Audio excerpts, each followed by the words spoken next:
Okay guys, so first, don't get mad at me, y'all. I know I'm a few days late on this, but see, some cool life developments happened, and then the My Hero Academia movie came out.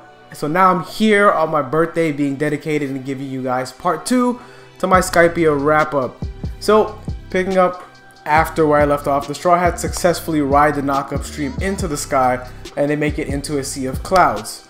Not long after, the bullshit starts, and Chopper sees a man in tribal gear blow a ship right out of the sky. He tried to attack them as well, but they were saved by Ganfall, the Knight of the Sky. Ganfall mentioned that basically them niggas took the rough path into the sky and that there are actually a couple different paths that they could have taken. Yeah, that's great news considering everything they just went through. So Ganfall gives them a whistle that they can use to call him should they need his assistance again, and he takes off. After some investigating, they find Heaven's Gate, which brings them to Skypia. After reaching Angel Beach, they meet 2 local residents, Connie's and her dad, Pagaya, who shows up on a waiver, which actually reminded me of what Ace was riding in his earlier appearance. So the waiver supposedly takes 10 years to master riding, but Nami and her nasty navigational skills masters it in seconds. So it's explained that they run on dial energy, devices that store up and release energy. Nami goes off exploring on the waiver, and we learn of a place in Skypia called Upper Yard, the place where God lives and no one should go ever. Nami witnesses some chaos happening in Upper Yard. The same masked man that attacked them was in battle with some other guys. Now there was a bystander trying to escape. He was begging Nami to save him before a massive beam of light just fell from the heavens and erased him. The masked man mentions that he mentions the name Enel here, wondering if this person was the one who struck down the bystander. Now the trouble begins for the Straw Hats. The Skypia police pull up on them, calling them illegals, and immediately try to extort them for a fee of 70 million Xtal, which is the Skypia currency. This converts to 7 million berries, which they obviously don't have because they are broke-ass, non-plundering pirates, leading Luffy to make quick work of these policemen. The police warn them that they are actually the nice law enforcement, and a fate much worse awaits them in Upper Yard when they are judged by the priests. Nami, Nico, Chopper, and Zoro are all taken hostage by a super speed shrimp and brought to Upper Yard for judgment. Luffy, Sanji, and Usopp have to make use of Skypia's milky roads in order to reach Upper Yard and save the others. But not before Pagaya mentions the danger of Upper Yard and tells them that it's where God lives. It turns out that Connie's was the sneaky snake who called the super speed shrimp to bring them in for judgment, citing her civic duty as a citizen. So once they reach Upper Yard, they are immediately met with booby traps, and they come face to face with 4 pathways with 4 different trials. Meanwhile, Zoro and the others find themselves on a sacrificial altar. So the first trial was the trial of balls. They face off against Santori, one of the 4 priests who uses surprise clouds. He also has some strange ability to predict their movements before they happen, which makes it easy for him to make quick work of them. So it's pure chaos. They're attempting to get back to the waiver while avoiding the surprise clouds and fighting Santori at the same time. Taking a break from the fight, we get more info on Ganfall and learn that he used to be God. So now we know that God is just the title of their leader and doesn't really hold much significance. So we also find out that the Sky people are at war with the people of Shandia, the ones they called raiders, like the one that attacked them when they first made it into the sky. So basically, the Straw Hats have once again inserted themselves in the middle of a giant war. Like, they really can't catch a break. Leaving the war in Alabasta, and now this bullshit? So, back on the ship, Chopper is confronted by Skyrider Shura, who is trying to kill him as punishment for the others leaving the altar. Chopper blows the whistle to summon Ganfall immediately, who shows up to fight Shura and appears to have the upper hand in the fight before Shura reveals his trial of string. Quick break from the fight, we see Shandia and we meet Wipa and a little girl named Aisa and a few other Shandians discussing plans to basically run up on Upper Yard and bring the smoke. So back to the fight, Ganfall ends up being bested by Shura in his trial of string and falls into the clouds, and Chopper decides to jump in and save him even though he knows his devil fruit keeps him from being able to swim. Real stand-up guy, reindeer, man beast, whatever. So back to the trial of balls, Luffy is still getting rocked by Santori, who is now using an orb dragon. During the chaos, Usopp decides to run off to find the boat.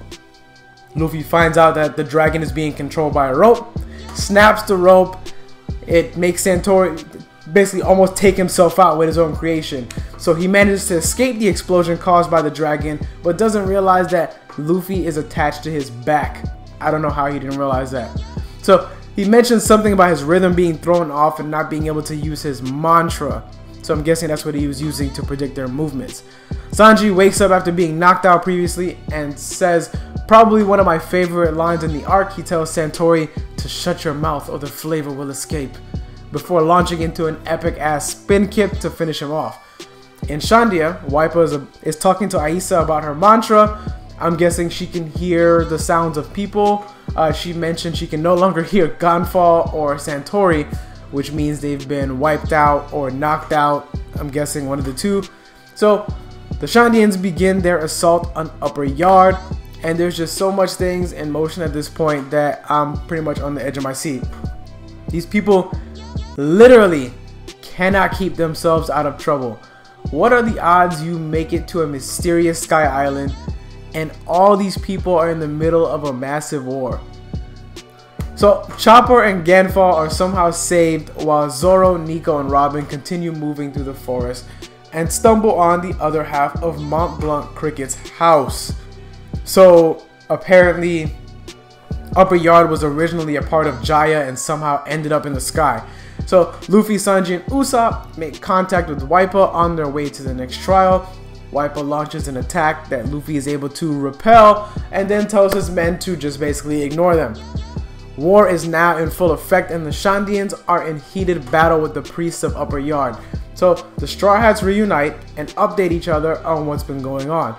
Usopp lets them know Upper Yard is basically the golden city that Cricket and his boys have been looking for, or where it was located. The priests are summoned by God mid-battle, and we get our first look at Enel, the god of Skypia. He gives the remaining priests, two whose names we now know are Om and Gedatsu, full reign over Upper Yard because of the impending chaos from the Shandians and from the Straw Hats. So Ganfall tells the backstory of this war. The Shandians are actually the native inhabitants of Upper Yard, and they came into the sky along with the island from the knock-up stream. Their land was stolen, and they have been trying to reclaim it ever since. So while in the forest on their way to the Golden City, the Straw Hats come face to face with a large snake and end up getting split up. Now back at God's crib, Enel is on his Miss Cleo. He's making predictions. He's claiming that only 5 warriors out of the 81 currently in battle will remain after 3 hours have passed. So the Shandians launch their attack and run into Shura, who ends up tangling them up in his cloud string. Wipa catches him off guard and takes him out with an attack called Reject. It's a one-hitter quitter pretty much. And at this point we learn about impact dials and reject dials. Reject dials specifically being a double-edged sword that also harms the user. So Zoro gets into a fight with one of the Shandian warriors, Braham, and shows off a new 36-pound cannon technique that he uses to make quick work of him. Now back on the Going Merry, Enel shows up and after bodying Sanji and Usopp, reveals that he is also looking for Shandora, the Golden City. Now back in the forest, Luffy gets into a brief scuffle with Wipa that gets intense before he somehow falls into some kind of cavern. Now elsewhere on the battlefield, the Shandian Genbo gets into a fight with Commander Yama of God's Militia. Yama destroys him with an absolutely disgusting axe crush attack. Now I'm dead serious, the panel where that happened almost made me gag when I saw it. I don't know why I thought it was so disgusting, but it was just fucking gross. Now Chopper faces off against the priest Gedatsu, and his Swamp Cloud Burger before emerging victorious, while Nami and Gonfall go up against Hotori and Kotori, the brothers of the priest Santori. They make a nice tag team, and Nami scores a nice victory using Impact Dialed. Everyone is pretty much in their own intense battle at this point, and Nico Robin is up against gross ass Commander Yama, who she does a fantastic job of embarrassing before tossing his ass off a cliff. Now, a big development happens here where in a fight with some Shandians, we learn that Enel's power is Thunder. So he's a Logia type Devil Fruit user who ate the Goro Goro fruit. Chopper is unlucky and gets into his second fight with a priest. This time it's Ohm who ends up giving him a run for his money.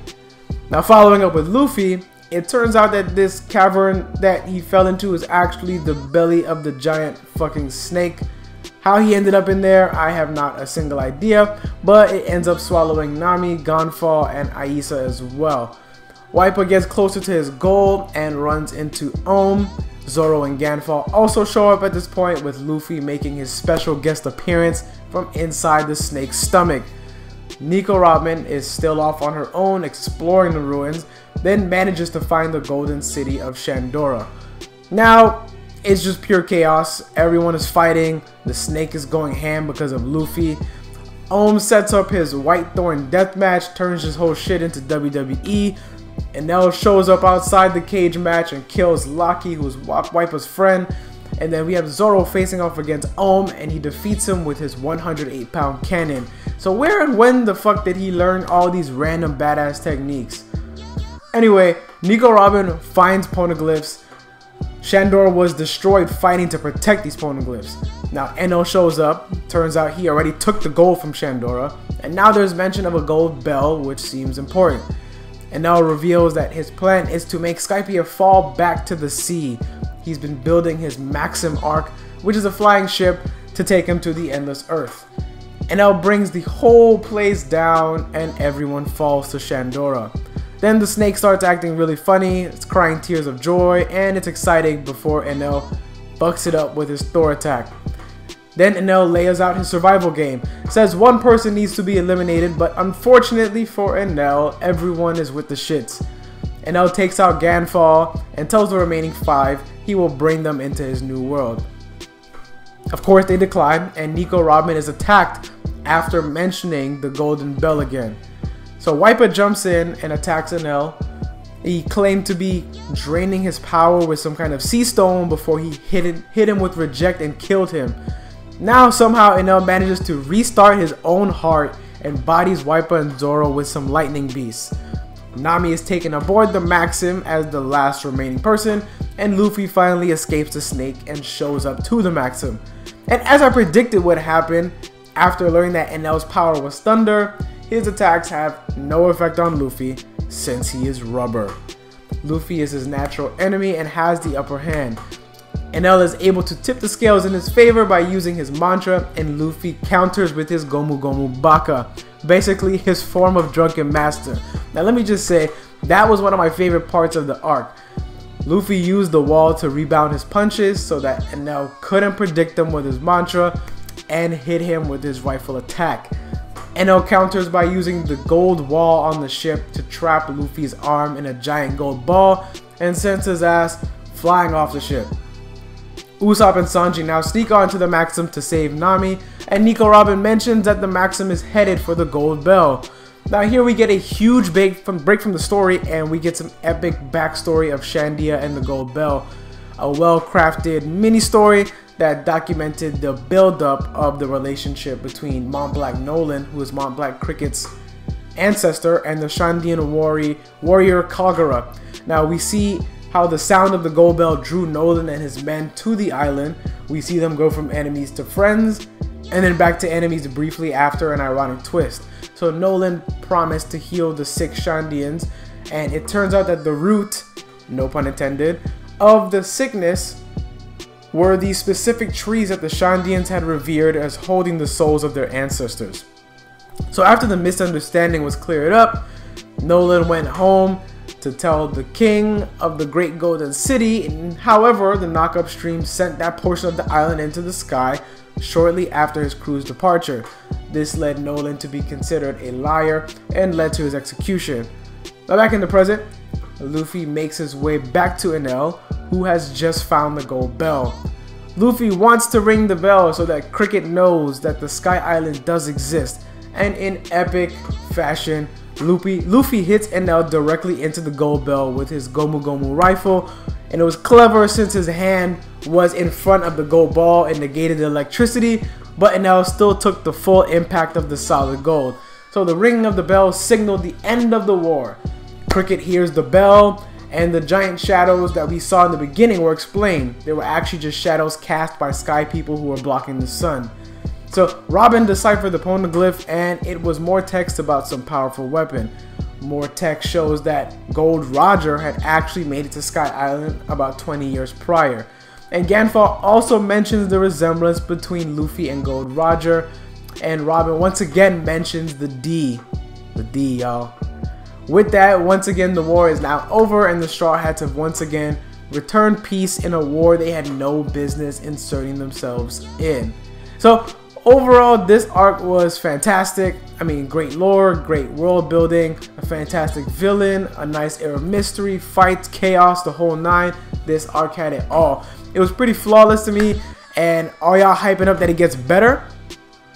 I really can't wait to see. Now, before I forget, one thing that I forgot to mention was in the backstory that they had of Mont Blanc Nolan and Kalgara. Basically, Nolan had explained to them that the beasts that they were worshipping and sacrificing to were just snakes. So they make friends with a snake, and that snake is actually the giant fucking snake that ate Luffy, and that's why the snake was crying tears of joy. So that was I like that little connection there. Yeah, I just forgot to add that in, but great. I loved it. The whole arc was amazing. I can't wait to keep going. I am 1/3 of the way to being caught up, y'all. I am hype, super hype, and I'm really happy that you guys decided to take this journey with me. So go ahead, drop in a like and subscribe if you enjoyed this series. It's gonna keep going. I have a ways to go, I know. Be patient with me. I am reading. I'm taking my time so that I can fully immerse myself in the world of One Piece. But definitely having a fun time while I'm doing it. So yeah, drop me a like and subscribe. Make sure you follow me on all my socials at YaBoyRoshi, Twitter, Instagram, Facebook. Make sure you check out my merch store. The link to that is down below in the description. And I just started up a Discord for everybody. So yeah, the link to the Discord will also be in the description. Join in. There's a few different channels on there. We can talk about a bunch of different stuff. So yeah, looking forward to that, being more active with you guys and having more conversations with you all. But yeah, that's all I got for today's episode of my One Piece journey. So stay tuned for the next one.